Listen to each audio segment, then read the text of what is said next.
بلسانی یفقہوا قولی.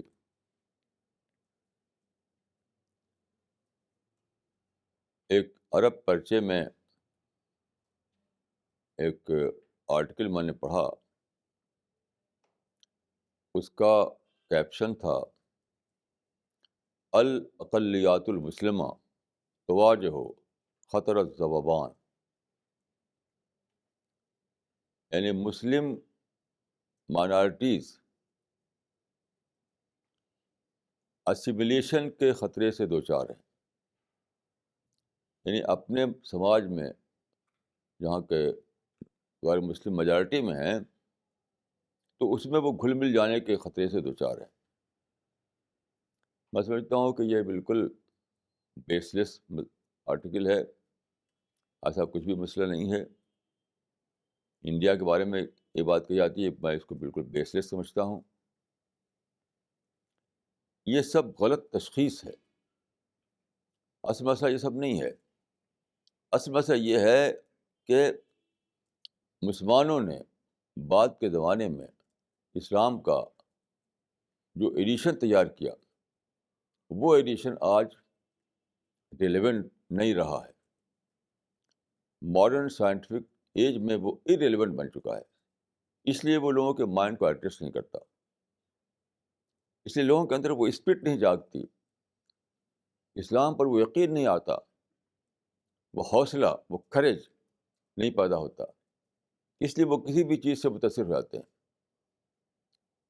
یعنی اگر اسلام کی اسپرٹ جاگی ہوئی ہو کسی کے اندر تو کیا آپ سمجھتے ہیں کہ وہ کسی کسی اور کلچر سے متاثر ہو جائے گا؟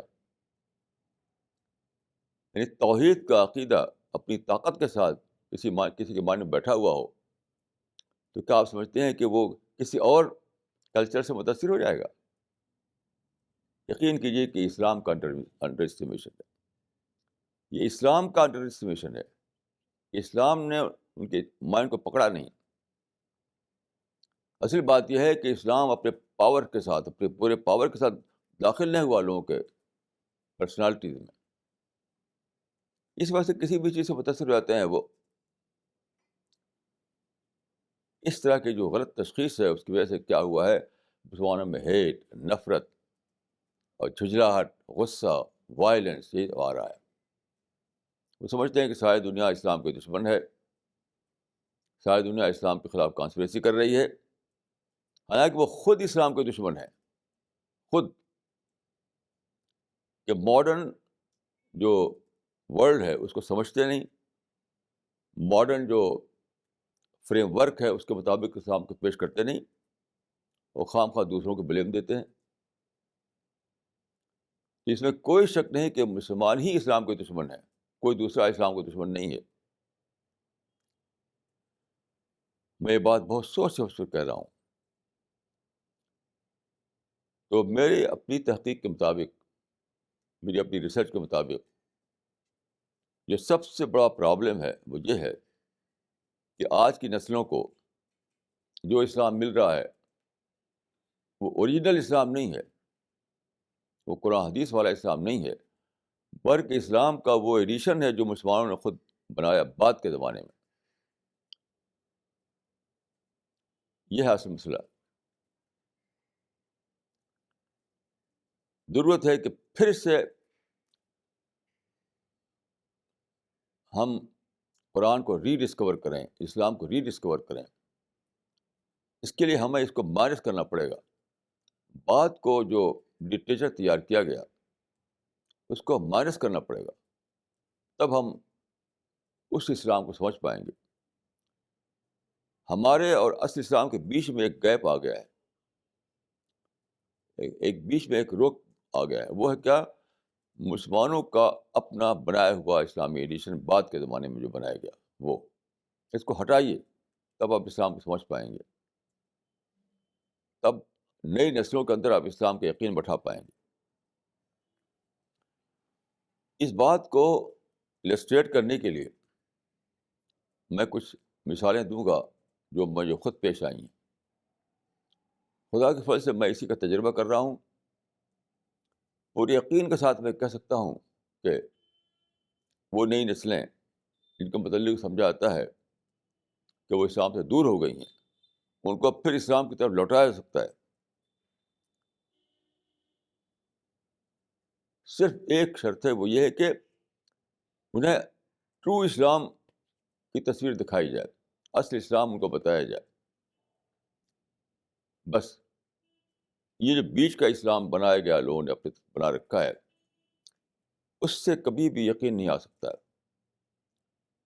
وہ تو وہ ہے جس کی وجہ سے اسلام آج لوگوں کو ارریلیونٹ دکھائی پڑتا ہے۔ تو اس بات کو واضح کرنے کے لیے میں کچھ مثالیں دوں گا جو میں دنیا بھر کا میں سفر کیے، دنیا بھر میں جو میں ملا لوگوں سے، تو اس کے بہت سے مجھے تجربے ہوئے۔ ان تجربوں کو میں نے اپنے سفر نامہ میں لکھا ہے، آپ میرے سفر نامہ میں پڑھ سکتے ہیں ان باتوں کو۔ اس وقت بات کو واضح کرنے کے لیے میں چند مثالیں دوں گا، خاص طور پر نوجوانوں کے بارے میں، کیونکہ میرا پکا یقین ہے، میرا تجربہ ہے کہ جو مسلم نوجوان جن کے بارے میں یہ سمجھا جاتا ہے کہ وہ اسلام سے دور جا رہے ہیں، یہ غلط ہے۔ اسلام سے نہیں دور جا رہے ہیں، وہ مسلمانوں کے اپنے بنائے ہوئے ایڈیشن سے دور جا رہے ہیں۔ اسلام کا مسلم ایڈیشن جو ہے اس سے دور جا رہے ہیں، نہ کہ اسلام سے دور جا رہے ہیں۔ میں ایک جگہ گیا، ایک باہر کے ایک ملک میں۔ آپ جانتے ہیں کہ باہر کے ملکوں میں تقریباً 10 ملین مسلمان بستے ہیں۔ تو یہ بات باہر کے مسلمانوں کی نہیں ہے، ہر جگہ کے مسلمانوں کی ہے کہ نئی نسل جو ہے مسلمانوں کی، چاہے وہ انڈیا میں ہو یا کسی اور کنٹری میں ہو، عرب میں ہو یا یورپ امریکہ میں ہو، سب کا حال ایک ہے کہ اسلام پر ان کا یقین ہٹ گیا ہے۔ ہٹ اس سینس میں کہ وہ سمجھتے ہیں کہ اسلام نے موجودہ زمانے میں اپنا ریلیونس کھو دیا ہے، اس سینس میں۔ تو ایک جگہ میں کچھ مسلم نوجوانوں سے ملاقات ہوئی جو اسلام سے پھرے ہوئے مانے جاتے تھے، ان کے ماں باپ کو شکایت تھی ان سے۔ تو میں نے پوچھا کہ بھئی کیا معاملہ ہے، کیوں آپ کے ماں باپ کو شکایت ہے آپ سے؟ تو انہوں نے کہا کہ ہم سائنس پڑھتے ہیں، ہم ماڈرن ایجوکیشن لے رہے ہیں، یہ لوگ جو باتیں بتاتے ہیں ہماری سمجھ میں نہیں آتا۔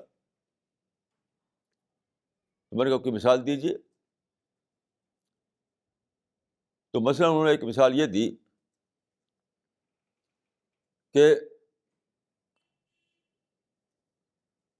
عام طور پر مسلم علماء یہ کہتے ہیں کہ کلمہ گو کے لیے جنت ہے، یہ عام طور پر یہ مانا جاتا ہے، کلمہ گو کے لیے جنت ہے۔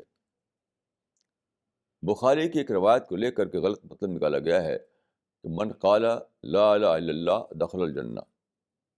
اس کو لے کر سارے دنیا میں مسلم علماء اور مسلم رہنما یہ کہتے ہیں کلمہ گو کے لیے جنت ہے، یعنی جس نے کہہ دیا لا الہ الا اللہ تو اسی جنت پکی ہو گئی۔ تو انہوں نے کہا کہ یہ ہماری سمجھ میں نہیں آتا، کچھ شبد بول دیں، کچھ ایک سینٹینس ہے اس کو دہرا دے زبان سے تو بس جنت پکی ہو جائے، ایسا تو کچھ بھی نہیں ہوتا۔ ہم پڑھتے ہیں آج کی دنیا میں ہر چیز کو فیکٹ پر بیس کرتی ہے، لاجک پر بیس کرتی ہے، ریزن پر بیس کرتی ہے۔ یہاں پر کیا ہے، کوئی لاجک نہیں، کوئی فیکٹ نہیں، بس ایک سینٹینس ہے اس کو بول دو تو جنت پکی ہو گئی تمہاری۔ یہ بات ہماری سمجھ میں آتی نہیں۔ تو ایسا اسلام پہلے تو سمجھ میں آ جاتا تھا لوگوں کے، پہلے زمانے میں یعنی پری سائنٹیفک ایرا میں لوگ سمجھ لیتے تھے ایسا کہ لا اللہ کہہ دو جنت پکی ہو گئی۔ آج کوئی سمجھنے کو تیار نہیں ہے، کیونکہ آج لوگوں کی سوچ سائنٹیفک سوچ بن چکی ہے، ریشنل سوچ بن چکی ہے، لاجیکل سوچ بن چکی ہے۔ تو میں نے ان سے کہا کہ دیکھیے یہ اسلام کی غلطی نہیں ہے، جن لوگوں نے اس کا مطلب یہ نکال رکھا ہے کہ کلمہ گو کے لیے جنت، ان کی غلطی ہے۔ کیونکہ دیکھیے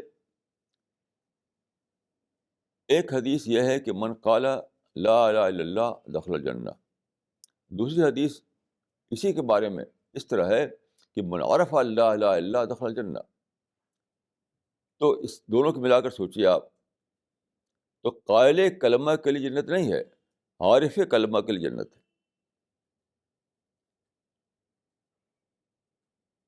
جنت ہے کس کے لیے ہے؟ قائل کلمہ کے لیے نہیں، عارف کلمہ کے لیے. یعنی جس نے اسلام کو بطور سچائی کی ریئلائز کیا. معرفت مینس ریئلائزیشن. معرفت مینس ریئلائزیشن. تو ریئلائزیشن جو ہے اس پر جنت ہے، نہ کہ محض منہ سے بول دینے پر جنت ہے. پھر میں نے ان کو قرآن کی آیت بتائی جو 7ویں پارے کے شروع میں ہے. اس میں یہ ہے کہ وَإِذَا سَمِعُوا مَا أُنزِلَ إِلَى الرَّسُولِ تَرَىٰ أَعْيُنَهُمْ تَفِيضُ مِنَ الدَّمْعِ مِمَّا عَرَفُوا مِنَ الْحَقِّ.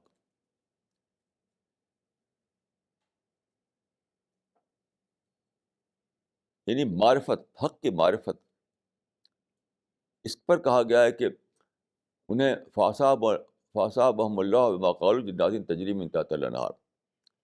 اب دیکھیے کہ یہاں بھی قرآن میں ہے کہ ان کو جنت دی خدا نے. اس پر دی معرفت حق پر، یعنی سچائی کو ریئلائز کیا انہوں نے، سچائی کو ڈسکور کیا انہوں نے.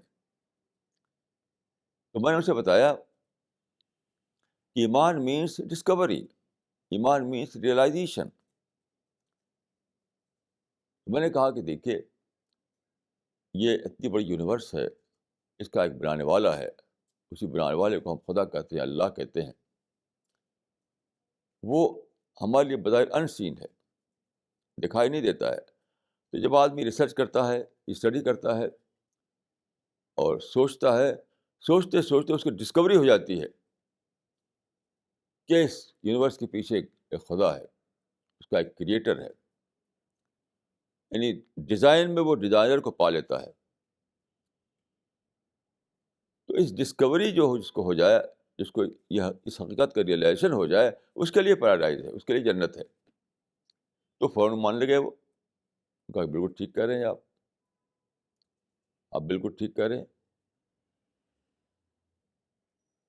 تو دیکھیے یہاں پر کیا تھا کہ مسلمانوں کا اپنا بنائی ہوئی ایڈیشن کے مطابق کیا ہے، کلمہ گو کے لیے جنت ہے. یہ کیسے کسی سمجھ میں آئے؟ آج کا سائنٹیفک مائنڈ کیسے سمجھے گا اس کو کہ لپ سروس پہ جنت ہے؟ اس کا مطلب یہ ہوا نا، کلمہ گو کے لیے جنت کا مطلب یہ ہوا کہ لپ سروس پہ جنت ہے. تو آج کا مائنڈ اس کو سمجھ نہیں سکتا. پھر جب میں نے ایکسپلین کیا اس کو قرآن سے اور حدیث سے کہ من قالا کے معنی من عرفا، ون ہو ڈسکورس، ون ہو ریئلائزز، یہ مطلب ہے اس کا. پھر اور بڑی مثالیں دیں تو ایک دم ان کی سمجھ میں آ گیا. ان کا یہ اسلام اگر ہے تو ہم اس کو مانتے ہیں. تو اس مثال میں آپ دیکھ سکتے ہیں کہ مسلمان کا اپنا بنایا ہوا جو ریشن ہے اس پر انہیں شک تھا، انہیں اسلام پر شک نہیں تھا. تو اسلام جب پیش کیا گیا تو انہوں نے مان لیا اس کو. آپ بتائیے کہ آج کا انسان جو سائنس پڑھتا ہے وہ کیسے مانے گا کہ لپ سروس پر جنت ملے گی کسی کو؟ کوئی منہ سے بول دو جنت پکی ہو جائے. حالانکہ سارے علماء یہی کہتے ہیں، سارے علماء مجھ کو چھوڑ کر کے، کہ کلمہ گو کے لیے جنت ہے. اب جس سے پوچھ لیے جا کر کے، کسی بھی سب سے پوچھ لیجیے آپ، یہی بولے گا وہ کہ کلمہ گو کے لیے جنت ہے. اور یہ بالکل ہی ناقابل فہم ہے آج کے مائنڈ کے لیے. اب میں جو بات کہتا ہوں کہ کلمہ کی معرفت جس کو ہو جائے اس کے لیے جنت ہے، کلمہ کی ڈسکوری جس کو ہو جائے اس کے لیے جنت ہے. یعنی کلمہ کو بطور سچائی کا جو ڈسکور کر لے اس کے لیے جنت ہے، اس کے لیے پیراڈائز ہے. تو یہ بالکل سائنٹیفک معلوم ہوتا ہے آدمی کو، وہ فوراً مان لیتا ہے اس کو. وہ اس میں آپ دیکھ سکتے ہیں کہ ایک ہے اصل اسلام، ایک ہے مسلمانوں کا اپنا بنایا ہوا اسلام. تو مسلمانوں کا اپنا جو بنایا ہوا اسلام ہے، جو کہتا ہوں مسلم ایڈیشن اسلام کا، وہ بلا شبہ ارریلیونٹ ہو گیا ہے آج کے لیے. تو پہلے کے زمانے کا انسان ریشنل وے میں سوچتا نہیں تھا، لاجیکل وے میں سوچتا نہیں تھا. تو جب اس سے کہا گیا کہ کلمہ گو کے لیے جنت ہے تو اس نے مان لیا کہ ٹھیک ہے بھائی. لیکن آج کا انسان چیزوں کو ریزن پر جانچتا ہے، لاجک پر جانچتا ہے. تو اس کی یہ باتیں بالکل عجیب سی لگتی ہیں، عجیب سی لگتی ہیں کہ آپ منہ سے بولیں motor car motor car motor car, تو کیا آپ کو موٹر کار مل جائے گی؟ تو منہ سے بولنے سے کیسے کوئی بات ہو جائے گی؟ تو بہرحال یہ یہ جو ہے کہ کلمہ گو کے لیے جنت ہے، جو آج کا انسان سمجھ نہیں پاتا. یہ مسلمانوں کے ایڈیشن بنا رکھا، مسلمانوں نے جو ایڈیشن اس کی بات ہے، یہ اسلام کی بات نہیں ہے. آپ اس آیت پر غور کیجئے جو میں نے ابھی پڑھا 7ویں پارے میں، کہ اس کا ٹرانسلیشن یہ ہے کہ کچھ لوگ آئے رسول اللہ کے پاس، ان کو رسول اللہ نے قرآن سنایا تو ان کی آنکھوں سے آنسو بہہ پڑے. مما عرفوا من الحق، کیونکہ قرآن کی ان آیتوں میں انہیں سچائی کی پہچان ہو گئی، سچائی کا ریئلائزیشن ہو گیا، انہوں نے سچائی کو ڈسکور کیا. تو وہاں بھی ہے دیکھیے فَأَصَابَهُمُ اللَّهُ بِمَا قَالُوا جَنَّاتٍ تَجْرِی مِن تَحْتِهَا الْأَنْہَارُ. لیکن انہوں نے جو کہا کہ ہم ایمان لائے خدا پر، اس کہنے پر خدا نے ان کو جنت دے دی. یہ آپ سوچئے وہ قول کیا تھا؟ وہ قول یہ تھا کہ ان کی آنکھیں آنسو بہا رہی ہیں، ان کا دل تڑپ رہا ہے، اس کے مائنڈ میں ایک نیا طوفان آ گیا ہے. تو وہ قول سادہ طور پر قول ہے، صرف وہ قول ان کا ایک مینیفیسٹیشن ہے اندر کے طوفان کا. آپ پڑھیے اس آیت کو، جو 7ویں پارے، جو قرآن کا جو 7واں پارہ ہے وَإِذَا سَمِعُوا، اس کے شروع میں یہ آیت ہے. قرآن کے 7ویں پارے کے شروع میں، جس کو وَإِذَا سَمِعُوا کہا جاتا ہے، اس کے شروع میں یہ آیت ہے کہ اگرچہ وہاں بھی یہ لفظ ہے کہ مما فَأَصَابَهُمُ اللَّهُ بِمَا قَالُوا، اللہ نے بدلہ دیا ان کو ان کے قول پر. لیکن وہ قول کیا تھا؟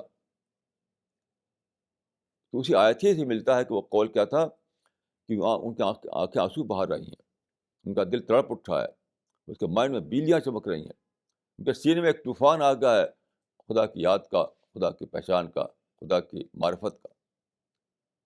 اس طوفان کا ایک مینیفیسٹیشن تھا، اسی کا ایک اظہار تھا کہ منہ سے نکلا کہ خدا تو خدا ہے، خدا ہم ایمان لاتے ہیں تیرے اوپر. تو قول کیا آپ سمجھتے ہیں کہ لپ سروس ہے؟ یہ لپ سروس نہیں ہے. وہ یہ ساری باتیں جب میں نے کہی تو بالکل ان کو یقین ہو گیا، سنبھال لیا انہوں نے، اور کہا کہ میں آج سے، یعنی میرے سارے شبہات دھل گئے اس کو لے کر کے. اس طرح سے میں ایک اور جگہ گیا، وہاں پر کچھ نوجوانوں کے تجربے بتا رہا ہوں آپ کو. یہ انڈیا میں بھی ہوئے اور باہر بھی ہوئے. مجھے کیا اسلام میں ہمارے مولوی لوگ بتاتے ہیں کہ نماز پڑھو تو جنت ملے گی. تو کیا نماز؟ یہ تو ہم کو ایک سیٹ آف ریچولس معلوم ہوتا ہے. کچھ ریچولس ہیں، اس کو دوہرا لیتے ہیں جا کر کے مسجد میں لوگ. اس سے جنت کیسے مل جائے گی؟ یعنی آج کا جو نوجوان ہے اس کو نماز صرف ایک ریچولس کا مجموعہ معلوم ہوتی ہے، سیٹ آف ریچولس. کچھ منہ سے بول دیا، کچھ اٹھ بیٹھ لیے، تو یہ کوئی بڑی بات نہیں دکھائی پڑتی اس کو. ایک موٹر کی فیکٹری بنانے کے لیے ایک جگاڑ کرنا پڑتا ہے، اور خدا کی پریئر جو ہے وہ بس ایسی کچھ ریچولس کر دو اور خدا کی پریئر ہو گئی. تو کیسے اس کی سمجھ میں آئے؟ وہ جس اسکول میں پڑھتا ہے، جس کالج میں پڑھتا ہے، جس یونیورسٹی میں پڑھتا ہے، وہاں جو اس کو علم مل رہا ہے وہ ایک اور علم ہے، جہاں ساری باتیں فیکٹس پر مبنی ہوتی ہیں، حقائق پر مبنی ہوتی ہیں. اور یہاں پر کیا ہے؟ سب کچھ ریچولس پر چل رہا ہے. تو میں نے کہا کہ سنیے نماز کیا. میں نے نماز پڑھ کے دکھایا ان کو اور بتایا ان کو کہ نماز کیا ہے. میں آپ کو 2 مثالیں دیتا ہوں. میں نے کہا کہ دیکھیے نماز شروع ہوتی ہے اللہ اکبر کہنے سے، ختم ہوتی ہے السلام علیکم ورحمۃ اللہ کہنے پر. اس کو غور کیجیے. جب ہم کہتے ہیں اللہ اکبر تو ہم کہتے ہیں گاڈ از گریٹ، خدا کی گلوری کا ہم اعتراف کرتے ہیں، خدا کی گلوری کا اعتراف کرتے ہیں. کیوں؟ اس لیے کہ آپ دیکھیے خدا نے ایک لائف سپورٹ سسٹم بنایا ہے دنیا میں، تبھی ہم جی رہے ہیں. اگر خدا سورج نہ چمکائے، خدا ہوائیں نہ چلائے، خدا آکسیجن سپلائی نہ کرے، خدا بارشیں نہ برسائے، خدا زمین میں یہ زمین جو ہے ہمیں نہ دے، اس میں گریویٹیشن جو ہے وہ نہ ہو، تو اب کچھ بھی نہیں ہے، ہم نیل ہو جائیں گے. تو وہ لائف سپورٹ سسٹم کا لفظ انہیں معلوم ہے. جو لوگ پڑھتے ہیں کالجوں میں وہ جانتے ہیں لائف سپورٹ سسٹم ایک چیز ہے. اس زمین پر انوکھے طور پر ایک لائف سپورٹ سسٹم ہے. انہوں نے پڑھا ہے کہ اتنی بڑی یونیورس ہے، اس میں ان گنت اسٹارس ہیں، بہت سے پلانٹس ہیں، سولر سسٹم ہے، گلیکسی ہے. کہیں بھی لائف سپورٹ سسٹم نہیں ہے، ایکسیپشنلی صرف زمین پر ہے لائف سپورٹ سسٹم. یعنی وہ چیزیں جس کے وجہ سے ہم جی رہے ہیں. یہاں پانی ہے، یہاں ہوا ہے، یہاں روشنی ہے، یہاں سوائل ہے جس پر نباتات اگتی ہے، یہاں پر معدنیات ہیں، یہاں منرلس ہیں جس سے ہم مشینیں بناتے ہیں، انرجی ہے جس سے ہم گاڑیاں دوڑاتے ہیں. تو اس کو یہ ساری چیزیں جن کو کہا جاتا ہے لائف سپورٹ سسٹم، یہ صرف اسی پلینٹ ارتھ پر ہے اور کہیں بھی نہیں ہے. تو میں نے کہا کہ دیکھیے آپ نعمتوں کا رات دن استعمال کر رہے ہیں تو منعم کو اکنالج بھی تو کرنا ہوگا. یعنی انعام کو لینا اور منعم کو اکنالج نہ کرنا، یہ تو کتنی بڑی ذلت کی بات ہے. تو جب ہم کہتے ہیں اللہ اکبر گاڈ از گریٹ، خدا کی گلوری کا جب ہم بولتے ہیں تو حقیقت میں ہم خدا کے اس احسان کو اکنالج کر رہے ہوتے ہیں کہ اس نے ہمیں ایک ایسی زمین دی، ایک ایسا پلینٹ دیا، اس میں لائف سپورٹ سسٹم رکھا کہ اس کی بدولت ہم یہاں پر زندہ ہیں، اپنا سٹی بناتے ہیں، اپنا سویلائزیشن بناتے ہیں. تو اتنا بڑا احسان خدا کا ہے، اتنی بڑی بلیسنگ خدا کی ہے، اتنا بڑا انعام خدا کا ہے. تو ہم جب اللہ اکبر کہتے ہیں تو اس کو اکنالج کرتے ہیں. یہ تو اکنالج ہمیں کرنی چاہیے. تو جب میں نے اس لینگویج میں بات کی، لائف سپورٹ سسٹم کی ٹرم میں بات کی، تو فوراً ان کی سمجھ میں آ گیا، کیونکہ وہ جانتے تھے پہلے سے کہ زمین پر لائف سپورٹ سسٹم ہے ایکسیپشنلی، جو پورے یونیورس میں کہیں بھی نہیں ہے.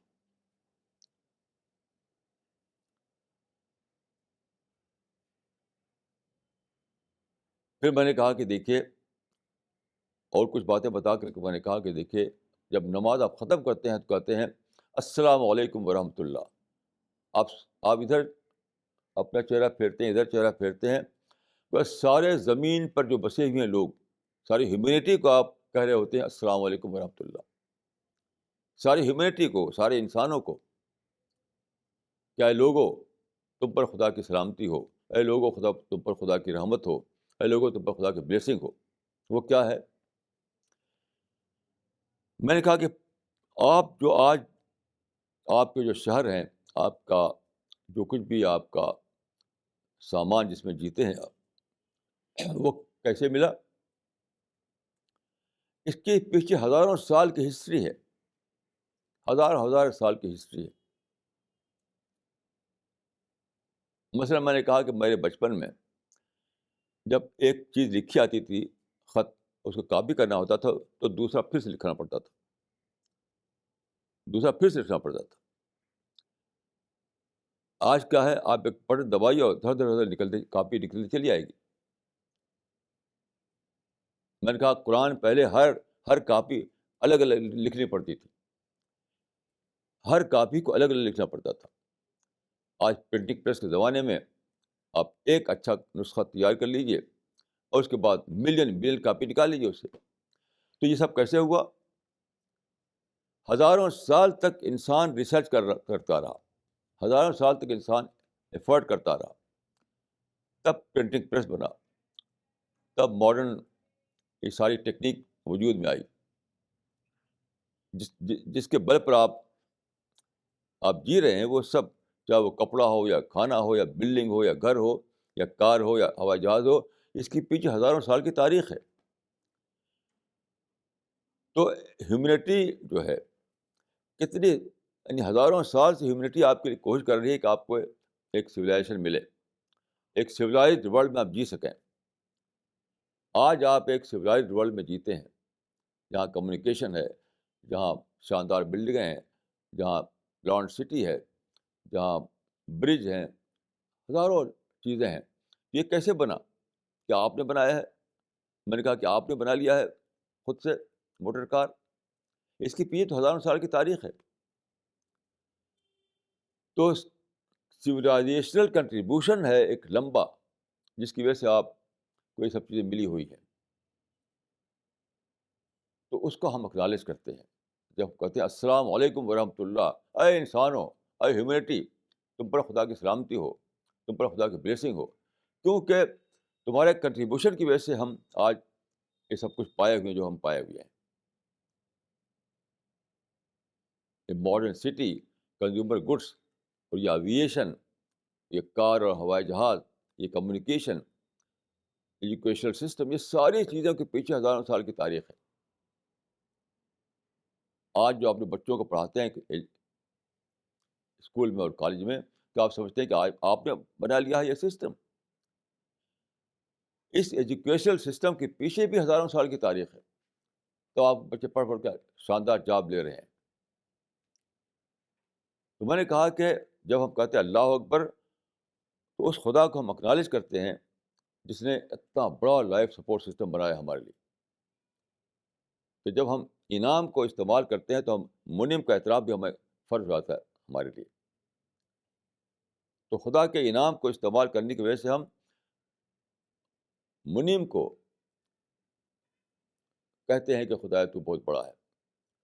تو خدا نے ہمیں لائف سپورٹ سسٹم اگر نہ دیا ہوتا, یہ زمین نہ دی ہوتی, تو ہم کہاں ہوتے؟ سورج میں جائیے تو آپ جل جائیں گے, آپ اسٹارس میں جائیے تو آپ جل جائیں گے, چاند پہ جائیے تو آپ کو پانی نہیں ملے گا. تو خدا نے بہت ہی بڑے پیمانے پر لائف سپورٹ سسٹم کا انتظام کیا, تب یہاں پر آپ رہ رہے ہیں. تو اس کو ہم اکنالج کرتے ہیں. دوسری طرف انسان کا سویلائزیشنل کنٹریبیوشن جو ہے ہزاروں سال کا, جس کی وجہ سے آپ کو یہ ساری چیزیں ملی ہوئی ہیں, اس کو ہم اکنالج کرتے ہیں اور کہتے ہیں اے انسان, اے لوگو, اے ہیومینٹی, تم پر خدا کی بلیسنگ ہو. یہ ہے نماز. جب میں نے یہ بات بتائی تو اس نے اسی وقت کہا کہ میں آج سے نماز پڑھوں گا. وہ نوجوان اس کو سمجھتے تھے لوگ کہ دین سے پھر گیا ہے, اس نے کہا کہ آج ہی سے میں نماز شروع کر دیتا ہوں.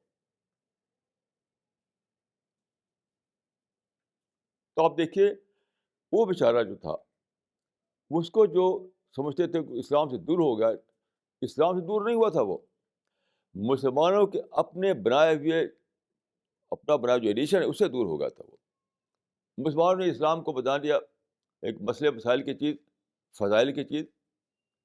آج کل کیا ہے, یا تو کچھ لوگ فضائل سنا رہے ہیں, کچھ لوگ مسائل سنا رہے ہیں. اور ماڈرن مائنڈ جو ہے وہ نہ فضائل سمجھے نہ مسائل سمجھے. فضائل نام ہے مسٹیریس چیزوں کا, یعنی مسٹیریسلی کچھ فائدے مل جائے کسی کو, اس کا نام ہے فضائل. کہ مسواک کرو اور اس کے بعد جنت تمہاری ریزرو ہو گئی. اور گاڑی میں بیٹھو تو دائیں پاؤں پہلے ڈالو تو جنت ریزرو ہو گئی. دائیں ہاتھ سے کھانا کھاؤ جنت ریزرو ہو گئی. اس پر فضائل سناتے ہیں. تو فضائل والی بات آج کا انسان جو ہے اس کو ایک مسٹری سا لگتا ہے, مسٹری. اور مسائل کیا ہے, صرف ٹیکنیکلٹیز ہیں. کچھ جو مسائل بتاتے ہیں جو ٹیکنیکل آسپیکٹ ہے عبادت کا. تو آج کا انسان نہ تو ٹیکنیکل اسلام اس کو سمجھ میں آتا, نہ فضائل والا اسلام اس کو سمجھ میں آتا. تو میں نے جو اس کو ایکسپلین کیا نماز، تو وہ فوراً سمجھ گیا، اس کو لگا کہ نماز ایک سائنٹیفک چیز ہے، نماز ایک ریشنل چیز ہے، نماز ایک لاجیکل چیز ہے. تو اس نے کہا کہ میں آج سے نماز پڑھوں گا. اسی طرح دیکھیے کچھ لوگ مجھے ملے، ان کا کہ مسلمانوں کا حال یہ ہے کہ سب کو کافر سمجھتے ہیں، اپنے کو سچا سمجھتے ہیں، اور ساری دنیا دارالکفر ہے، دارالحرب ہے، وہ خود اپنا جو دنیا اس کو دارالاسلام کہتے ہیں. یہ کیا ہے؟ آج کا جو انسان ہے اس کی سمجھ میں بات نہیں آتی. وہ سب آج کا انسان میں یونیورسلٹی ہے، یونیورسلزم ہے، آفاقیت ہے. ہم نے کیا بنا رکھا ہے کہ ہم تو مسلمان ہیں، وہ سب کافر ہیں. ہمارا جو ملک ہے وہ دارالاسلام ہے، سب دارالکفر ہے، دارالحرب ہے. یہ اس کی سمجھ میں نہیں آتا. تو کچھ لوگوں نے مجھ سے یہ بات کہی کہ کیا یہ تو، انہوں نے کہا کہ یہ تو پرانے زمانے کا مذہب معلوم ہوتا ہے ہم کو. اب تو اس کا یونائٹڈ نیشنز کے زمانے میں تو ایسا مذہب چل نہیں سکتا ہے،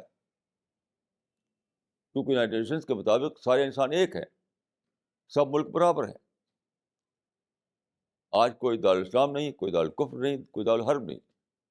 اقوام متحدہ یا یونائٹڈ نیشنز کے کرائٹیرین کے مطابق آج کا انسان سوچتا ہے، جس کرائٹیرین سے اس پر جج کرتا ہے، وہ یہ سب باتیں اس کو بالکل فرسودہ معلوم ہوتی ہیں، آبسلیٹ معلوم ہوتی ہیں، بیکار معلوم ہوتی ہیں.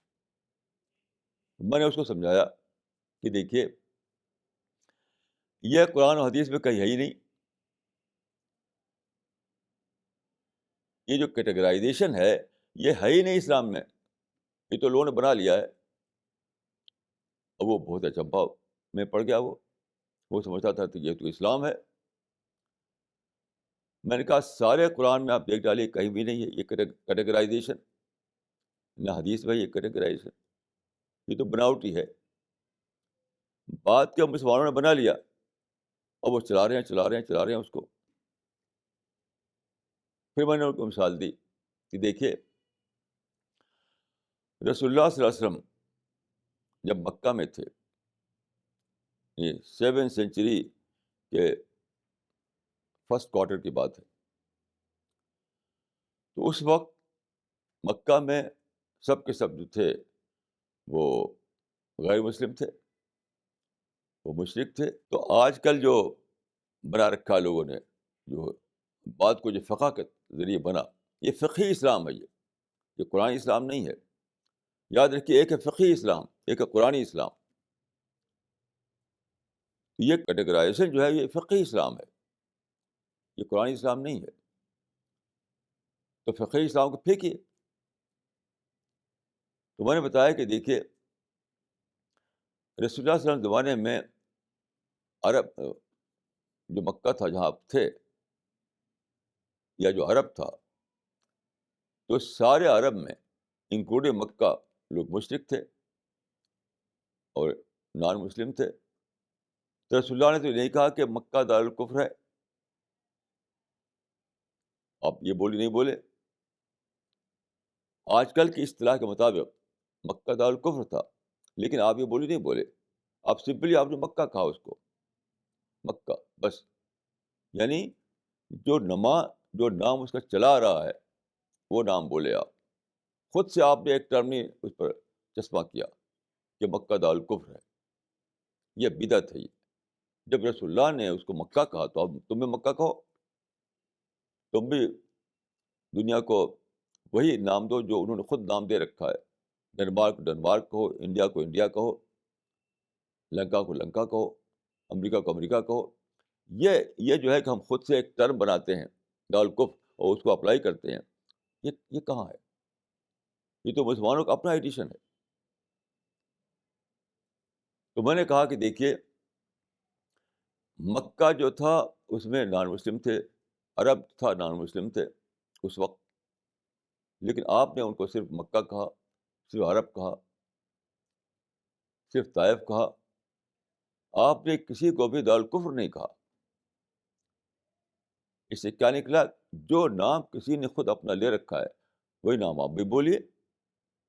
خود سے ایک نام بنا کر کے اس پہ چشمہ کریں، یہ آپ کو حق نہیں ہے ایسا کرنے کا۔ پھر میں نے کہا کہ دیکھیے، جب رسول اللہ صلی اللہ علیہ وسلم نے مائگریٹ کیا، ہجرت کی، ہجرت کر کے آپ گئے مدینہ، تو کیا ہوا؟ مکہ والوں نے لڑائی چھیڑ دی۔ آج کل کے ٹائم کے مطابق مکہ جو ہے دارالحرب بن گیا، دارالحرب بن گیا۔ لیکن آپ نے اعلان نہیں کیا ہجرت کے بعد کہ مکہ اب دارالحرب ہے، کچھ بھی نہیں، تب بھی مکہ ہی مکہ کہا آپ نے۔ آپ نے اعلان نہیں کیا کہ مکہ دارالحرب ہو چکا ہے، کچھ بھی نہیں۔ تو پہلے بھی مکہ تھا، اب بھی مکہ ہے، نہ آپ دارالکفر بولے نہ دارالحرب کہا اس کو۔ یہ میں نے کہا کہ دیکھیے، مدینہ میں آپ نے اس زمانے کی اسلامک اسٹیٹ بنائی، مگر یہ اعلان نہیں کیا کہ مدینہ دارالاسلام ہو گیا ہے۔ مدینہ کو آپ نے دارالاسلام نہیں کہا، حالانکہ آج کل کے جو طریقہ ہے، جو نامنکلیچر ہم نے بنا رکھا ہے، یعنی فقہی نامنکلیچر جو ہے، اس کے مطابق مدینہ دارالاسلام ہو گیا تھا۔ لیکن آپ نے مدینہ کو دارالاسلام نہیں کہا، اسلامی جمہوریہ مدینہ نہیں کہا، تو سب بدعت ہے۔ یہ آج کسی کو رائٹ نہیں کہ وہ اسلامی جمہوریہ فلاں، اسلامی جمہوریہ فلاں کا ہے یا دارالاسلام پہ لفظ بولے، سب بدعت ہے۔ اب ملکوں کو وہی نام دیے جو ہے ان کا نام، ایران کو ایران کہیے، عراق کو عراق کہیے، افغانستان کو افغانستان کہیے، عرب کو عرب کہیے۔ یہ کہ دارالاسلام ہے، یہ اسلامی جمہوریہ ہے، یہ سب بدعت ہے۔ تو میں نے کہا کہ اسلام کا اصول وہی ہے جو جس کو آپ سمجھتے ہیں، یعنی جو یونیورسل نارم ہے۔ آج کا جو یونیورسل نارم ہے وہ یہی ہے کہ ملکوں کو وہی نام دو جو ان کا اپنا نام ہے۔ تو رسول اللہ نے مکہ کو مکہ کہا، مدینہ کو مدینہ کہا، طائف کو طائف کہا، عرب کو عرب کہا۔ کسی کو آپ نے نہ تو کسی کو آپ نے نہ تو دارالکفر کہا، کسی کو آپ نے دارالحرب نہیں کہا، کسی کو آپ نے دارالاسلام نہیں کہا۔ یہ سب تو بدعت ہے، مسلمانوں کا اپنا بنایا ہوا ایڈیشن ہے۔ یعنی یہ جو نامنکلیچر ہے، یہ فقہی نامنکلیچر، یہ مسلمانوں کا اپنا بنایا ہوا اسلام ہے، اصل اسلام نہیں ہے۔ وہ فوراً وہ مان گیا وہ، اور یہ تو بہت اچھی بات ہے، یہ تو اسلام آج کے لیے پوری طرح ریلیونٹ ہے۔ اگر یہ ہے اسلام تو پھر آج بھی پوری طرح ریلیونٹ ہے، وہ پوری طرح ریلیونٹ ہے۔ وہی نوجوان جن کے بارے میں لوگوں نے ڈکلیئر کر رکھا تھا کہ یہ اسلام سے پھر گیا ہے، یہ تو ایسی باتیں کرتا ہے کہ یہ غلط ہے وہ غلط ہے، اسی نے مان لیا کہ ہم آپ سے، اگر اسلام یہی ہے تو میں اس کو مانتا ہوں، اور میں اس کو اپنا، اسی پر میں عمل کروں گا، اسی کے مطابق۔ پھر دیکھیے آپ، کئی لوگوں سے میری بات ہوئی، ایک بہت بڑا ایشو ہے۔ 150 سال پہلے ایک انگریز نے قرآن کا ایک چھاپا تھا، سلیکٹڈ ٹرانسلیشن، کچھ سلیکٹڈ ورسز کے ٹرانسلیشن۔ اس میں انہوں نے لکھ دیا تھا کہ اسلام کی سب سے بڑی ویکنیس یہ ہے کہ وہ عورت کو ڈی گریڈ کرتا ہے، ڈی گریڈ کرتا ہے۔ یہ بہت چھیلا ہوا ساری دنیا میں۔ آج کل کے زمانے میں آپ جانتے ہیں کہ ایک بات بہت بولی جاتی ہے، جینڈر ایکولیٹی، جینڈر ایکولیٹی، یعنی عورت مرد برابر، عورت مرد برابر۔ تو لوگ سمجھتے ہیں کہ اسلام میں جینڈر ایکولیٹی نہیں ہے، کیونکہ الرجال قوامون علی النساء کی آیت قرآن مجید میں ہے۔ لیکن یہ بالکل ایبسرڈ بات ہے۔ دیکھیے اسلام میں، اس کو سمجھیے، ایک طرف تو حدیث میں آیا ہے النساء شقائق الرجال، عورت تو مرد دونوں برابر ہیں۔ دیکھیے شقیقہ کہتے ہیں کہ جیسے یہ ہے، اس کو آپ 20 سے کاٹیں، آپ بالکل 20 سے، دو آدھا آدھا ہو جائے، جو کہیں گے شقیقہ، دو شقیقہ، ایک یونٹ کا دو شقیقہ. تو اس کا مطلب کیا ہوا کہ men and women are two half of a single unit. النساء و شقائق و رجال کا مطلب ہوا men and women are two half of a single unit, یعنی ایک یونٹ کے دو برابر برابر حصے. یہ ہے حدیث میں.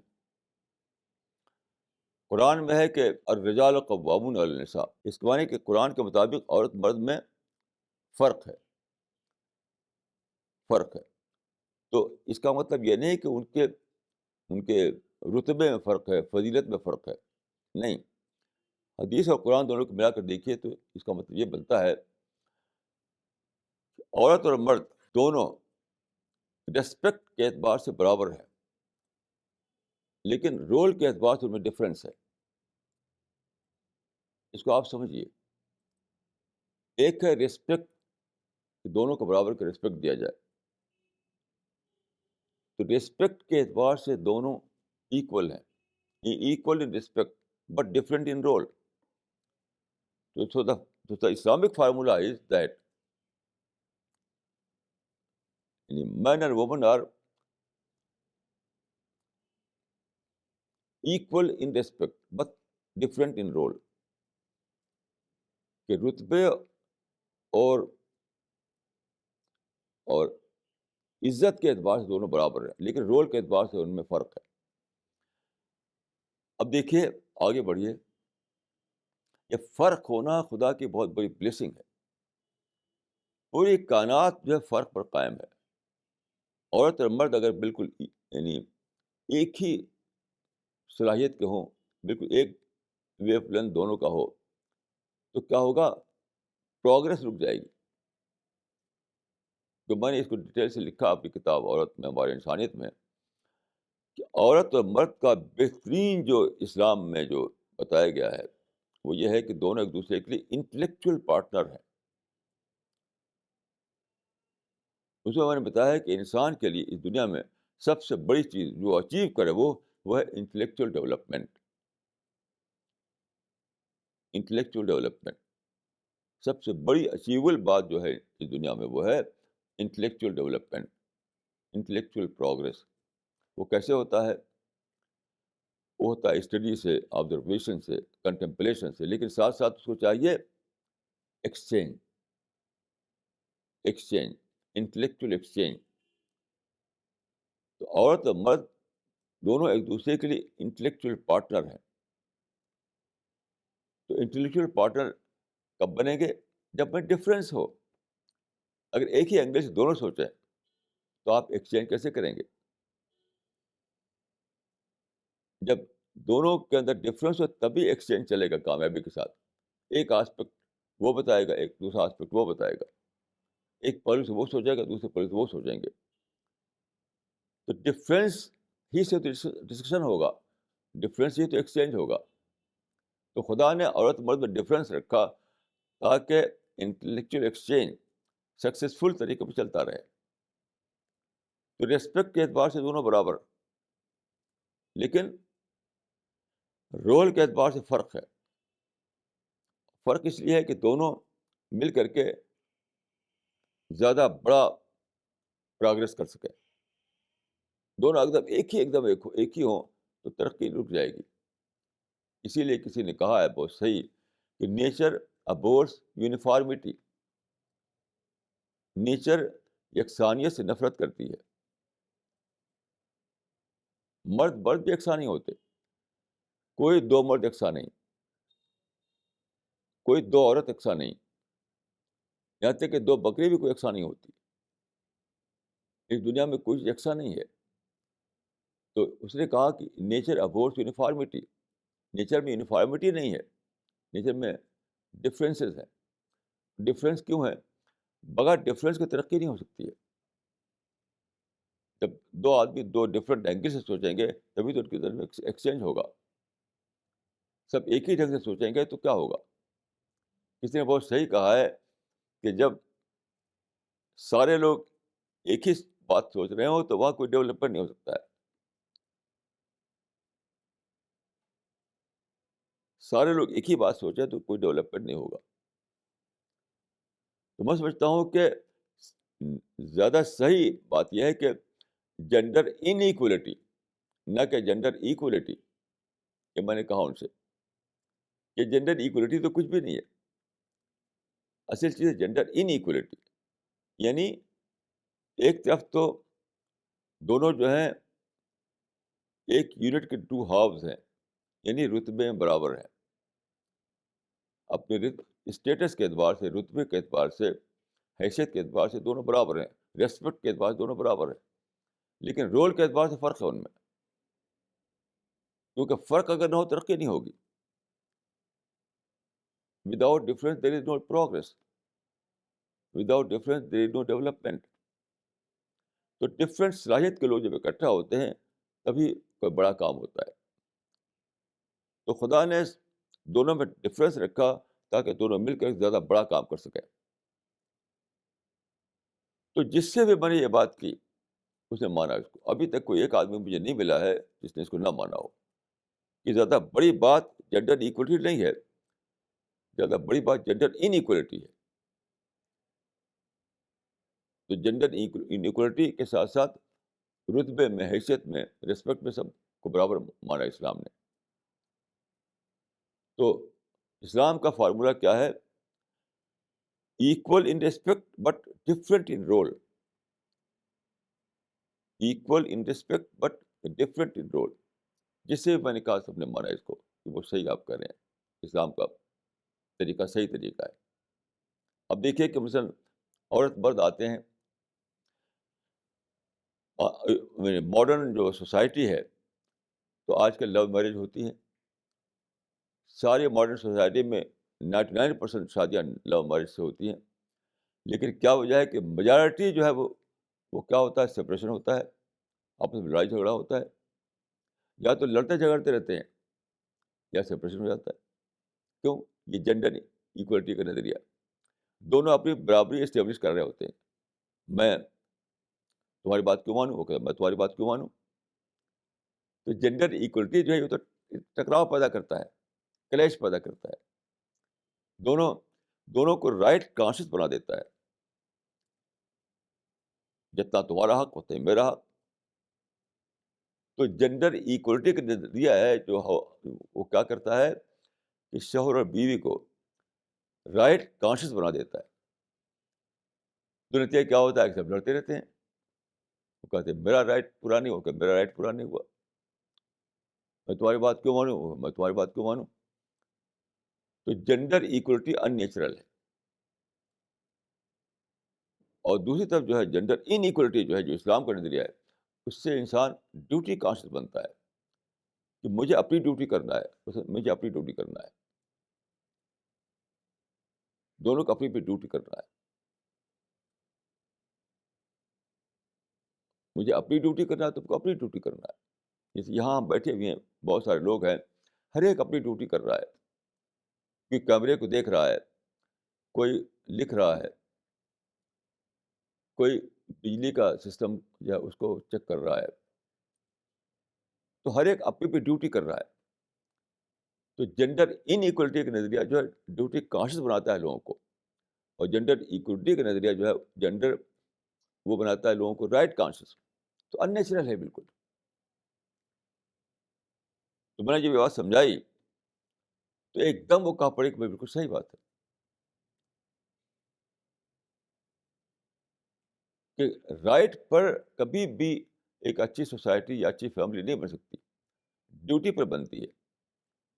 ڈیوٹی کانشیس لوگ ہی اچھی فیملی بناتے ہیں، اچھی سوسائٹی بناتے ہیں. رائٹ کانشیس لوگ نہ اچھی فیملی بنا پائیں گے نہ اچھی سوسائٹی بنا پائیں گے. تو جینڈر ان ایکولیٹی کا نظریہ جو ہے وہ لوگوں کو ڈیوٹی کانشیس بناتا ہے. اور جینڈر ایکولیٹی کا نظریہ لوگوں کو رائٹ کانشیس بناتا ہے. یہ بات میں نے کہی تو یورپ امریکہ کے لڑکیاں بھی مان گئی اس کو. ابھی تک کوئی ایک بھی نہیں ملا ہے لڑکی یا لڑکا، یعنی آج کل کی جو نسل ہے اس کا، جس نے اس کو نہ مانا ہو. تو چیز کیا ہے؟ وہی بات جو میں نے کہا کہ لوگوں کو جو ڈاؤٹ ہو گئے ہیں وہ اسلام پر نہیں ہیں، وہ ڈاؤٹ ہو گئے ہیں کس پر؟ مسلمانوں کے اپنے بنائے ہوئے ریلیجن جو ہے اسلام کا، اس پر ہو گئے ڈاؤٹ. جیسے اس زمانے میں ہوا تھا جو میں نے عرض کیا کہ جیو سینٹرک تھیوری پر لوگوں کو ڈاؤٹ ہوا تھا، تو کرسچینٹی پر نہیں ہوا تھا. وہ کرسچینٹی پر نہیں ہوا تھا بلکہ ٹالمی اور ارسطاٹل کی تھیوری پر ہوا تھا. لیکن سمجھ جائے لوگوں نے کہا کہ کرسچینٹی پر ہو گیا ہے. اسی طرح یہاں بھی ہے کہ جو لوگ یہ کہتے ہیں کہ اسلام irrelevant بن گیا ہے، وہ اصل میں اسلام کو نہیں کہہ رہے ہوتے ہیں، مسلمانوں کے اپنے بنائی ہوئے ایڈیشن کو کہہ رہے ہوتے ہیں. جیسا کہ میں نے عرض کیا، اسلام کے دو پیریڈ ہیں، ایک ہے قرون مشہود لہا بالخیر، ایک ہے بعد کا زمانہ جو عباسد پیریڈ سے شروع ہوتا ہے. تو قرون مشہود لہا بالخیر جو ہے، اس سے لوگوں کو اس سے لوگوں کو ڈاؤٹ نہیں ہے. ڈاؤٹ اس سے ہے جو بعد کو بنایا گیا. تو میں یہ کہوں گا کہ آج کے زمانے میں سارے دنیا میں یہ جو مسئلہ پیدا ہوا ہے کہ لوگ بہت زیادہ پریشان ہیں اس بات سے کہ ان کی نسلیں دور جا رہی ہیں اسلام سے، دور جا رہی ہیں مذہب سے، دور جا رہی ہیں ان کی ٹریڈیشن سے. تو وہ سمجھتے ہیں کہ اسلام سے دور جا رہی ہیں. نہیں، وہ جا رہی ہیں مسلمانوں نے جو بنائے رکھا ہے ٹریڈیشن، اس سے دور جا رہی ہیں. تو جس طرح سے میں کر رہا ہوں وہ آپ کیجیے، کہ ان کو ماڈرن ایڈیم میں اسلام بتائیے، ان کو سائنٹیفک میتھڈ کے ساتھ اسلام بتائیے، ان کو ریشنل وے میں اسلام بتائیے. تو وہ وہ ان کا فیتھ واپس آ جائے گا. ان کے لیے ریکوری آف فیتھ کا معاملہ ہو جائے گا. وہ ری ڈسکور کریں گے اسلام کو، پھر سے ان کے اندر کنوکشن آئے گا. جیسا کہ خدا کی وجہ سے میں نے ہزار لوگوں کے اندر ایسا ہوا ہے کہ میری لٹریچر کو پڑھ کر کے لوگوں کی طرف پھر سے کنوکشن آیا ہے. میں نے اب تک کسی کو نہیں پایا کہ اس کو اس طریقے سے اسلام بتایا جائے پھر بھی اس کا ڈاؤٹ باقی رہے. ایسا میں نے کوئی آدمی نہیں پایا ابھی. کیوں؟ دیکھیے، اسلام ریلیجن آف نیچر ہے. اسلام کوئی ایلین چیز نہیں ہے، کوئی الگ چیز نہیں ہے. اسلام تو آدمی کے اندر چھپا ہوا ہے. اب دیکھیے، کل مجھے ایک واقعہ بتایا ایک صاحب نے، وہ ان کا نام ہے حمید اللہ حمید. وہ آئے تھے یہاں دلی، وہ رہنے والے ہیں سری نگر کے رہنے والے ہیں وہ. تو یہاں آئے تھے وہ، تو وہ گئے جامع مسجد جو دلی کے ہے وہاں پر گئے. تو انہوں نے بتایا کہ امریکن ٹورسٹ وہاں آئے ہوئے تھے، امریکن ٹورسٹ. تو اس وقت وہاں پر نماز ہو رہی تھی. تو اس کو دیکھ کر ان کے دل میں کچھ ایسے جذبات اٹھے کہ انہوں نے اپنے گائیڈ سے کہا کہ I want to join this prayer.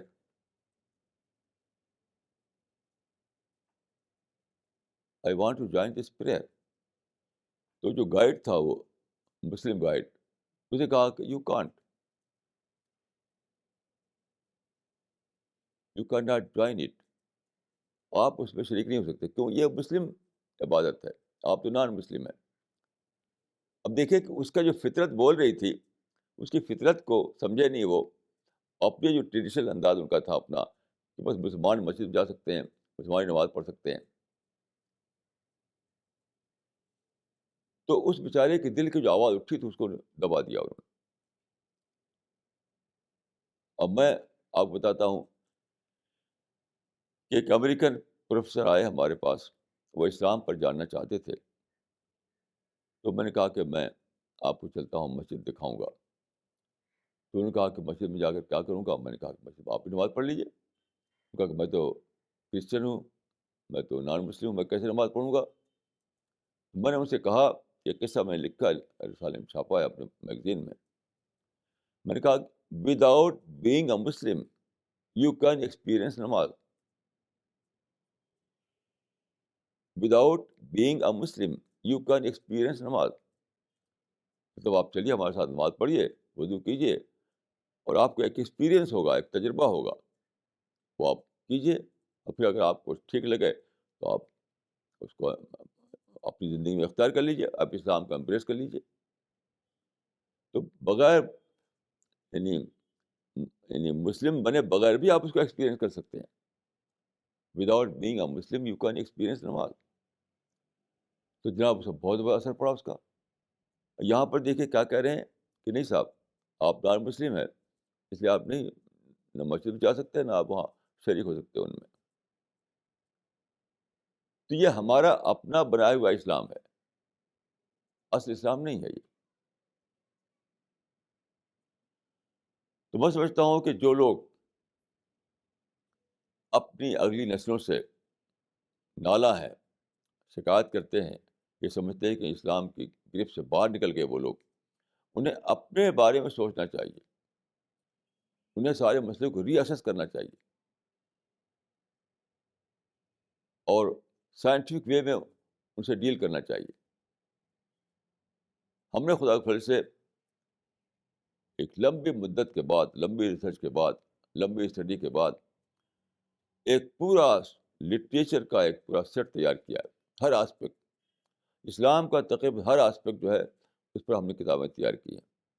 یہ کتابیں موٹی کتابیں بھی ہیں, پمفلیٹ بھی ہیں, بروشر بھی ہیں, اب خدا کے فضل سے کیسٹ بھی بن رہے ہیں. آپ اس کا تجربہ کیجیے. تو میں نے ایک صاحب سے کہا, امریکہ میں ایک صاحب سے, کہ آپ کے لیے دو آپشن ہے. یہ تو کہنا چھوڑ دیے کہ نسلیں دور جا رہی ہیں ہماری اسلام سے, یہ تو بالکل بیس لیس بات ہے.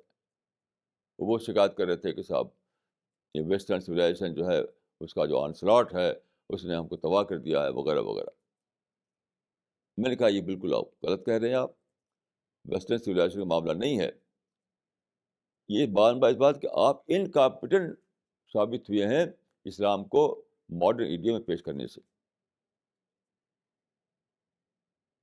یعنی ویسٹرن سویلائزیشن کا یہ اٹیک نہیں ہے, آپ کی انکمپیٹنس کا معاملہ ہے. آپ انکمپیٹنٹ نکلے اس بات سے کہ آپ اسلام کو ماڈرن ایڈیم میں پیش کر سکیں اور وہ لوگ سمجھ سکیں, ان کا مائنڈ ایڈریس ہو. اس کا معاملہ ہے یہ. تو میں نے ان سے کہا کہ دیکھیے آپ کے دو میں سے ایک کا آپشن ہے. یہ تو کوئی آپشن نہیں کہ آپ کمپلین کرتے رہیں, پروٹیسٹ کرتے رہیں اور دنیا کے اسلام کے اینیمی بتاتے رہیں, اسلام ان ڈینجر کا نعرہ لگاتے رہیں. یہ تو کوئی آپشن نہیں ہے. آپشن کیا ہے؟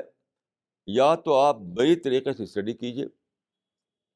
میں نے فلاسفی پڑھی, میں نے سائنس پڑھی, میں نے سارے ریلیجنس کو پڑھا, سارے سسٹم کو پڑھا, پھر اسلام کو پڑھا, اور ساری ریسرچ کر کے پھر میں نے لٹریچر تیار کیا. لٹریچر, قرآن کی کمنٹری لکھی, حدیث کی شرح لکھی, اور بہت ساری کتابیں تیار کی, چھوٹی بڑی ہر قسم کی, ڈفرینٹ لینگویج میں. اب میں خدا کے فضل سے کیسٹ بھی تیار کر رہا ہوں. تو یا تو آپ بڑی طریقے سے اسٹڈی کیجیے اور 50 برس پڑھتے رہیے, پڑھتے رہیے, پڑھتے رہیے, اور پھر آپ اس قابل ہو جائیں گے انشاءاللہ کہ آپ اپنے بچوں کو ایڈریس کر سکیں سائنٹیفک وے میں, ریشنل وے میں. پھر آپ کوئی شکایت نہیں رہے گی اپنے بچوں سے. اور تو انہوں نے کہا ہمارے پاس ٹائم کہاں ہے؟ میں نے کہا ٹھیک ہے, دوسرا چوائس بھی آپ کے لیے ہے کہ جو محنت میں نے کی ہے اس کا آپ استعمال کیجیے. اگر آپ کے پاس ٹائم نہیں ہے تو اس کا ٹائم کہاں سے نکالتے ہیں کہ آپ کمپلین کریں, آپ کہیں کہ ویسٹرن سویلائزیشن جو ہے وہ انیمی, اسلام کی انیمی ہے. اس کا ٹائم کہاں سے نکال لیتے ہیں آپ؟ امریکہ دشمن ہے اور یورپ دشمن ہے, ویسٹرن سویلائزیشن دشمن, اس کا ٹائم کہاں سے نکال لیتے ہیں آپ یہ کہنے کا؟ تو میں نے کہا کہ اگر ٹائم آپ کے پاس نہیں ہے تو میں نے جو لٹریچر تیار کیا ہے, ہمارے ادارے نے جو لٹریچر تیار کیا ہے, ہماری ٹیم نے جو تیار کیا ہے, اس کو استعمال کیجیے آپ. یا تو آپ خود تحقیق کر کے بنائیے ایک ایسی چیز جس سے آپ کے بچوں کا مائنڈ ایڈریس ہو, جس سے ان کو سیٹسفیکشن ملے. اور اگر آپ کے پاس ٹائم نہیں ہے تو پھر جو آلریڈی جو بنا ہوا ہے لٹریچر, اس کو استعمال کیجیے آپ. میں نے کہا کہ دیکھیے ہزاروں نے لاکھوں لوگوں نے ہمارے لٹریچر کو پڑھا ہے خدا کے فضل سے دنیا بھر میں, اور اس سے ان کو یعنی اسلام کی ری ڈسکوری ہوئی ہے. تو آپ ایسا کیجیے. تو میں ان تمام لوگوں کو جن کو یہ شکایت ہے کہ ویسٹرن سویلائزیشن ہمارے بچوں کو قتل کر رہی ہے, یہ لفظ میں نہیں بول رہا ہوں, مولانا ابوالعلا مودودی نے یہ کہا کہ صاحب ہمارے بچے قتل کیے جا رہے ہیں, یعنی کالج یونیورسٹی جو قتل گاہ ہے, قتل گاہ ہے. یہ اقبال نے کہا, یہ اکبر الہ آبادی نے کہا, سارے انہوں نے یہ کہا, ون ٹو آل. اسی لڑنے کھڑے ہو گئے وہ سارے, اس زمانے کے سارے لوگوں نے یہ اعلان کیا کہ ویسٹرن سویلائزیشن جو ہے ہمارے بچوں کو قتل کر رہی ہے, ہمارے بچوں کو اسلام سے دور لے جا رہی ہے. تو میں نے کہا یہ بالکل بیس لیس بات ہے, بیس لیس بات ہے. کوئی دوسرا جو ہے اس کا رسپانسبل نہیں ہے, آپ خود رسپانسبل ہیں. تو میں نے کہا کہ آپ کے لیے ایک آپشن یہ ہے کہ آپ خود اسٹڈی کر کے ایسا لٹریچر تیار کریں, وہ لٹریچر جو لوگوں کے مائنڈ کو ایڈریس کریں, تو آپ دیکھیں کہ پھر سارا شکایتیں ختم. یا پھر ہمارا جو لٹریچر ہے, ہمارا جو ہم نے تیار کیا ذخیرہ, اس کو آپ استعمال کیجیے جس طرح ہم استعمال کر رہے ہیں, اور ہزار لوگوں کے اندر پھر سے اسلام جاگ رہا ہے, پھر سے ان کو ایمان مل رہا ہے. تو وہ آپ ایسا کیجیے. مجھے روزانہ خطوط آتے ہیں, ٹیلی فون آتے ہیں, وہ کہتے ہیں کہ آپ کتابیں پڑھی ہم نے, تو ہم کو پھر سے ایمان مل گیا, پھر سے اسلام مل گیا, پھر سے یقین مل گیا. ہم سمجھتے تھے کہ اسلام آج ارریلیونٹ ہو گیا ہے, کہ آپ کی کتابیں پڑھ کر کے معلوم ہوا کہ نہیں, اسلام تو پوری طرح اپنا ریلیونس باقی رکھے ہوئے آج بھی. یہ کیجیے. تو میں ایسے تمام لوگوں کو جن کو شکایت ہے نئی جنریشن سے, ان کو میں انوائٹ کرتا ہوں کہ وہ اپنے بچوں کے لیے وہ تجربہ کریں جو تجربہ میں آلریڈی کر رہا ہوں 50 برس سے. انشاءاللہ یہ تجربہ جس طرح میرے لیے کامیاب بنا, آپ کے لیے بھی کامیاب بنے گا. مجھے اس پہ ذرا بھی شک نہیں, مجھے اس پہ ذرا بھی شک نہیں. تو یہ ہے پوری بات. اس کا خلاصہ یہ ہے کہ لوگ 100 برس سے بھی زیادہ مدت سے یہ اعلان کر رہے ہیں کہ ویسٹرن سویلائزیشن نے ہمارے مذہب کو تباہ کر دیا ہے. یہ بات بالکل بیس لیس ہے. اصل بات یہ ہے کہ نیا زمانہ جو آیا ہے یہ سائنٹیفک زمانہ ہے. سائنٹیفک زمانے میں لوگ چاہتے ہیں کہ چیزوں کو ریشنل وے میں سمجھیں, لاجک کے ساتھ سمجھیں. تو پہلے جو ہم نے مرتب کیا تھا وہ سائنٹیفک نہیں تھا, وہ ٹریڈیشنل انداز میں تھا. تو ٹریڈیشنل فریم ورک جب تک تھا دنیا میں رائج, تب تک وہ لوگوں کو معلوم ہوتا رہا کہ ٹھیک ہے یہ. اب سائنٹیفک فریم ورک آ گیا. اب سائنٹیفک فریم ورک کے مطابق آپ کو انہیں اسلام کو بتانا پڑے گا. یہ ہے کرنے کا کام. اس طریقے سے آپ اپنے نسلوں کو بچا سکیں گے, اس طریقے سے آپ اسلام کی زیادہ اچھی خدمت کریں گے. اور ایک بہت بڑا فائدہ یہ ہوگا کہ نفرتیں ختم ہو جائیں گی. آج جو ہے مسلمان آج کا مسلمان جو نفرت میں جیتا ہے, کیونکہ یہ جو تھیری ہے کہ سب دنیا ہماری دشمن ہو گئی ہے, یورپ دشمن ہے, امریکہ دشمن ہے, یہ دشمن ہے, وہ دشمن ہے, تو سب کو دشمن بنا رکھا ہے, سب کو اپنے اینیمی سمجھ رکھا ہے. تو سب سے نفرت, اس نفرت کے نتیجے میں کیا ہوا, ایک بہت بڑا نقصان ہوا کہ مسلمانوں سے دعوتی اسپرٹ ختم ہو گئی, دعوتی اسپرٹ ختم ہو گئی. ایک طرف تو آپ اپنی نسلوں کو بچا نہیں پائے, کیونکہ جو بولی آپ بولتے ہیں اس سے ان کا مائنڈ ایڈریس نہیں ہوتا. آپ فضائل کی بولی بولتے ہیں, مسائل کی بولی بولتے ہیں, ڈوز اینڈ ڈونٹس کی بولی بولتے ہیں, ان کا مائنڈ ایڈریس نہیں ہوتا, تو بھاگ رہے ہیں وہ. ایک نقصان یہ ہوا. دوسرا نقصان یہ ہوا کہ یہ جو تھیوری ہے کانسپریسی کی, اینمیٹی کی, اس سے ساری ساری مسلم دنیا آج کی نگیٹو تھاٹ میں پڑ گئی ہے. یعنی وہ لوگ جو ہمارے دو مدعو تھے ان کے بارے میں ہم نفرت کرنے لگے. جن کو آپ انیمی بتاتے ہیں وہ کون ہیں؟ وہ مدعو ہیں. امریکہ ہمارا مدعو ہے، یورپینس ہمارے مدعو ہیں، کرسچنس ہمارے مدعو ہیں، ہندو ہمارے مدعو ہیں، سارا نان مسلم ورلڈ ہمارا مدعو ہے. مدعو یعنی جس کے بارے میں ہمیں خدا نے یہ حکم دیا ہے کہ ان تک سچائی کو پہنچاؤ. تو یہ جو نظریہ ہے، یہ جو تھیوری ہے، اس نے ایک طرف نسلوں کو ہم بچانے میں ناکام رہے، دوسری طرف یہ ہوا کہ ہم نے خود اپنے اندر بھی نفرتیں بھر لیں اور سارے مسلم نسلوں کو نفرتیں بھر دیا. اور اس کا نتیجہ کیا نکلا کہ مدعو کے بارے میں خیرخواہی ختم ہو گئی، مدعو سے محبت ختم ہو گئی، مدعو کے بارے میں یہ اسپرٹ ختم ہو گئی کہ اس کو ہم جہنم سے بچائیں اور اس کو جنت کا راستہ دکھائیں. تو اپنی نسلوں کو بھی کھویا ہم نے اور دعوتی اسپرٹ کو بھی کھویا ہم نے. تو میں سمجھتا ہوں کہ ہم ری اسیس کریں سارے معاملے کو اور پھر سے پلاننگ کریں، پھر سے پلاننگ کریں. اگر ہم نے ایسا نہیں کیا تو ظاہر ہے کہ تاریخ اپنا راستہ نہیں بدلے گی. سائنٹیفک دور پھر لوٹ کر کے پچھلے دور میں نہیں چلا جائے گا. ایسا نہیں ہوگا کہ اب سائنٹیفک فریم ورک ختم ہو جائے پھر دوبارہ ٹریڈیشنل فریم ورک لوٹ آئے دنیا میں. ایسا ہونے والا نہیں ہے، کبھی بھی نہیں ہونے والا ہے ایسا.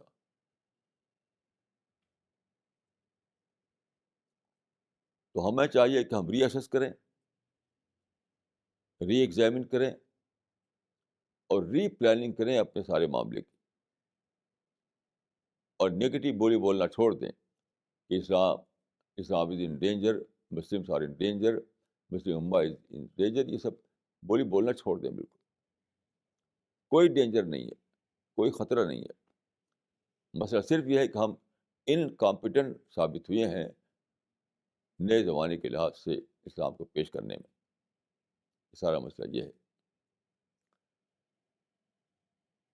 تو یہ مسئلہ جو ہے یہ صرف انڈیا کا نہیں ہے، یہ سارے مسلم کنٹریز کا ہے، عرب ملکوں کا ہے، یورپ کا ہے، امریکہ کا ہے. ہر جگہ ہماری نسلیں جو ہے اسلام سے دور جا رہی ہیں. دور اس لیے جا رہی ہیں کہ ان کو ماڈرن ایڈیم میں اسلام بتایا نہیں گیا.